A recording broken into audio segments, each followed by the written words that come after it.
ધોરણ 11 મનોવિજ્ઞાન માટેનો ખૂબ જ અગત્યનો વિડીયો છે। આ વિડીયો તમે જોયો હશે, આ પ્રકારના ઘણા બધા વિડીયો જોયા હશે, પરંતુ વિભાગ એ ની અંદર કયા પ્રશ્નો પૂછાવાના, વિભાગ બી ની અંદર કયા પ્રશ્નો પૂછાવાના, વિભાગ સી માં કયા પ્રશ્નો, વિભાગ ડી માં કયા પ્રશ્નો અને વિભાગ ઈ માં કયા પ્રશ્નો, એ કયા વિભાગમાં કયા ચેપ્ટર્સમાંથી પ્રશ્નો પૂછવાના એ તમને નહીં ખબર હશે। એટલા માટે જ આપણે આ વિડીયો બનાવીએ છીએ, એટલે ખાસ ધ્યાન આપીને આ વિડીયોને જોઈ લેજો। ચલો શરૂઆત કરીએ। આપણે કેટલા પ્રશ્નો પૂછવાના એ તો ખબર જ છે। ચેપ્ટર ટોટલ કેટલા છે? તો 4 ચેપ્ટર છે, અને આ 4 ચેપ્ટરમાંથી પહેલા ચેપ્ટરમાંથી 13, બીજામાંથી 12, ત્રીજામાંથી 13 અને ચોથામાંથી 12, એમ કુલ 50 માર્ક્સનું પૂછાવાનું છે। તો વિભાગ એ ની અંદર કુલ 10 પ્રશ્નો છે। હવે આ જે 10 પ્રશ્નો છે, આ 10 પ્રશ્નો ક્યાંથી પૂછાવાના એ જોઈએ। તો વિભાગ એ ની અંદર આપણે 10 પ્રશ્નો અત્યારે મેં તમને કીધું, તો આપણી પાસે ચેપ્ટર્સ કેટલા છે? તો આપણી પાસે ચેપ્ટર્સ છે 4। આ 4 ચેપ્ટરમાંથી આપણને 10 પ્રશ્નો પૂછાશે। તો જે પહેલું ચેપ્ટર છે એમાંથી 3 વિકલ્પ, બીજા ચેપ્ટરમાંથી 3 વિકલ્પ, ત્રીજા ચેપ્ટરમાંથી 2 વિકલ્પ અને ચોથામાંથી 2 વિકલ્પ, એમ જોવા જઈએ તો કુલ આપણને 10 વિકલ્પ પૂછાવાના છે। અને આ 10 વિકલ્પની તૈયારી તમારે આ રીતે કરવાની રહેશે। હવે વાત કરીએ વિભાગ બી। તો વિભાગ બી ની અંદર કુલ 5 પ્રશ્નો પૂછાશે, અને એ 5 પ્રશ્નોના 5 માર્ક્સ આપણને મળશે। પરંતુ તમને એ પણ નહીં ખબર હોય કે આ 5 પ્રશ્નો ક્યાંથી પૂછાય, તો એ 5 પ્રશ્નોની તૈયારી તમારે કેવી રીતના કરવાની, તો એ 5 પ્રશ્નોની તૈયારી કરવા માટે આપણે જોઈએ જો વિભાગ બી ની અંદર 5 પ્રશ્નો, ચેપ્ટર્સ કેટલા છે?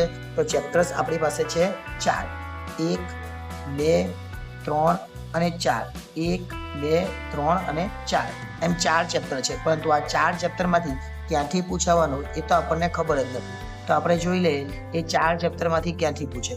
તો પહેલું જે ચેપ્ટર છે એમાંથી 1 પ્રશ્ન, બીજા ચેપ્ટરમાંથી 1 પ્રશ્ન, ત્રીજામાંથી 1 અને ચોથામાંથી 1। હવે પ્રશ્નો તો 4 જ થયા, પરંતુ ખાસ ધ્યાન રાખો જે ત્રીજું ચેપ્ટર છે ને એમાંથી 1 પૂછાય। હવે કદાચ એવું બને કે ગુજરાતી તો ઘણી બધી શાળાઓ છે, આની જગ્યાએ બીજી જગ્યાથી પણ પૂછે, તો બીજી જગ્યાથી પૂછે તો બી આપણને શું, આપણે તો 4 ચેપ્ટર વાંચેલા હોય, આ 4 ચેપ્ટરમાંથી કોઈ એકમાંથી 5 પૂછી ગયા તો પણ આપણને પ્રોબ્લેમ નથી। પણ આ રીતે તૈયારી કરજો એટલે મુશ્કેલી નહીં આવે। આ પ્રમાણે તૈયારી કરો તો તમે સારા એવા માર્ક્સ મેળવી શકો। વિભાગ સી। વિભાગ સી ની અંદર તમે અહીંયા જોઈ શકો, વિભાગ સી ની અંદર 10 માર્ક્સ છે, એટલે 8 પ્રશ્નો પૂછાશે, અને 8માંથી લખવાના કેટલા? 5, અને દરેક પ્રશ્નના કેટલા ગુણ? 2। એટલે આ વિભાગ કેટલા માર્ક્સનો થવાનો? તો 10 માર્ક્સનો થવાનો છે। હવે આ 10 માર્ક્સ કેવી રીતના મેળવવાના? તો વિભાગ સી ની અંદર 10 માર્ક્સ મેળવવા માટે તમારે 5 પ્રશ્નોના જવાબ આપવા પડે, અને એવા 5 પ્રશ્નોના દરેકના કેટલા? 2 ગુણ, એવા 8 પ્રશ્નો પૂછવામાં આવશે। 8 પ્રશ્નો ક્યાંથી પૂછાશે એ જોઈ લે। ટોટલ ચેપ્ટર કેટલા છે? 4। એટલે આ 4 ચેપ્ટરમાંથી કયા ચેપ્ટરમાંથી કેટલા પ્રશ્નો પૂછાવાના એ હું તમને જણાવી દઉં। તો આપણી પાસે ચેપ્ટર્સ 4 છે, તો દરેક ચેપ્ટરમાંથી 2 પ્રશ્નો પૂછાશે। દરેક ચેપ્ટરમાંથી કેટલા પ્રશ્નો? 2, એટલે કેટલા પ્રશ્નો થયા? 8 પ્રશ્નો। હવે આ 8 પ્રશ્નોમાંથી તમારે લખવાના કેટલા? 5। હવે કદાચ કોઈક જગ્યાએ એવું બને કે આ પહેલા ચેપ્ટરમાંથી 1 જ પૂછે અને બીજામાં 3 પૂછી લે, અથવા બીજામાં 1 જ પૂછે અને પહેલામાં 3 પૂછી લે। આપણે તો બધા વાંચેલા હોવાના, એટલે આપણને કોઈ મુશ્કેલી થવાની નથી। હવે વાત કરીએ વિભાગ ડી ની। તો વિભાગ ડી ની અંદર અહીંયા તમે જોઈ શકો કુલ 15 માર્ક્સ છે। 15 માર્ક્સ કેવી રીતના મેળવવાના? તો 8 પ્રશ્નો પૂછાશે, અને 8માંથી એમાં પણ લખવાના કેટલા? 5। અહીંયા જોઈ શકો એક પ્રશ્નના કેટલા ગુણ? 3, એટલે 15 ગુણનો આ વિભાગ રહેશે। પણ અહીંયા તમે એક વસ્તુ વાંચી શકો, જો ધ્યાન આપજો, એ લખેલું છે વાર્ષિક પરીક્ષાના નમૂનાના પ્રશ્નપત્રમાં પૂછેલ કેસ સ્ટડી આધારિત પ્રશ્નો અહીંયા પૂછવામાં આવશે। અને એ જ રીતના ઈ ની અંદર પણ એવું જ છે, જો ઈ ની અંદર પણ એવું લખેલું છે કે વાર્ષિક પરીક્ષાના અહીંયા કેસ સ્ટડી આધારિત પ્રશ્નો પૂછવામાં આવશે। તો કેસ સ્ટડી આધારિત પ્રશ્નો કેવા એ પણ આપણે જોઈ લઈએ। જો અહીંયા સી છે, સી ની અંદર આવા ચિત્ર આધારિત પ્રશ્નો પણ પૂછાય, અને પછી તમે જોઈ શકો ડી ની અંદર એક કેસ સ્ટડી વાળો પૂછવાનો છે, અને ઈ ની અંદર એક કેસ સ્ટડી વાળો છે। તો આને કેસ સ્ટડી વાળો પ્રશ્ન કહેવાય। આ જે 48 નંબરનો પ્રશ્ન છે એની અંદર તમને આકૃતિ આપેલી છે, અને એના આધારે એ આકૃતિની નીચે સવાલો પૂછેલા છે, આ સવાલોના જવાબ આપવાના છે, અને કેસ સ્ટડી આધારિત પ્રશ્ન કહેવાય। હવે આ પ્રશ્નોના જવાબ તમને કોઈ ટેક્સ્ટ બુકમાં મળવાના નથી, તો એના માટે તમારા વિષય શિક્ષકને તમારે કહેવાનું સાહેબ આવા પ્રશ્નો આવે તો અમારે કેવી રીતના લખવાના, એમની પાસે કેસ સ્ટડીને સમજવાનો પ્રયત્ન કરવાનો।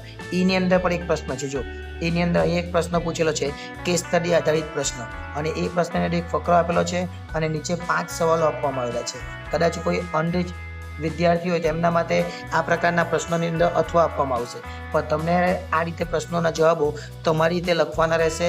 એ ઉપર ફકરો આપેલો છે, અને ફકરામાંથી કેસ સ્ટડીના આધારિત તમારે પ્રશ્નોના જવાબો આપવાના રહેશે। હવે વાત કરીએ વિભાગ ડી ની। વિભાગ ડી ની અંદર આપણને કેટલા પ્રશ્નો છે? તો વિભાગ ડી ની અંદર આપણને 8 પ્રશ્નો છે. 8 માંથી લખવાના કેટલા છે? તો 8 માંથી લખવાના 5 છે. હવે આ 5 પ્રશ્નો હોય, ચેપ્ટર 4 હોય અને 8 પ્રશ્નો પૂછાવાના હોય, તો આમાં પણ દરેકમાંથી કેટલા? તો દરેકમાંથી 2 પ્રશ્નોની તૈયારી તમારે કરવાની. કોઈકમાંથી 3 પૂછાય છે તો બહુ ચિંતા નહીં કરવાની, દરેકમાંથી 2 ની તૈયારી કરી જ દેવાની, એટલે આપણને 8 માંથી 5 સરળતાથી લખી શકીએ. હવે વાત કરીએ વિભાગ ઈ ની. વિભાગ ઈ ની અંદર આપણને 3 પ્રશ્નો પૂછાશે અને 3 માંથી લખવાના કેટલા? તો 3 માંથી લખવાના 2. ચેપ્ટર 4 છે, 1, 2, 3 અને 4. હવે આ 4 ચેપ્ટરમાંથી કયા ચેપ્ટરમાંથી તૈયારી કરવાની એ ખાસ ધ્યાન રાખજો.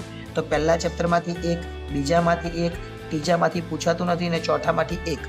હવે તમે એ જોઈ શકો કે ચેપ્ટર બધામાંથી 1-1 છે, પણ જે ત્રીજું ચેપ્ટર છે ને એ ત્રીજા ચેપ્ટરમાંથી ના પાડી છે. પણ તમારે એવું નહીં કહેવાનું આ ત્રીજા ચેપ્ટરની તૈયારી તમારે નથી કરવાની, એવું નથી કહેતો હું.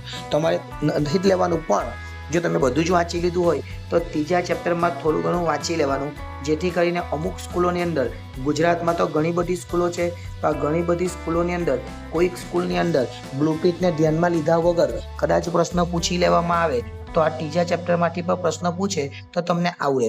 બાકી તમે પહેલું, બીજું અને 5મું કર્યું હોય તો પણ તમને 2 પ્રશ્નોના જવાબો તો આવડવાના જ છે, કારણ કે 5-5 માર્ક્સના 2 એટલે 10 આવી જાય. પણ તમે 2 પ્રશ્ન પૂછાય તો 3 માંથી કેટલા લખવાના? 2, એટલે તમે સરળતાથી 10 માર્ક્સ મેળવી શકો. એટલે આ બ્લુપ્રિન્ટ પ્રમાણે તૈયારી કરજો.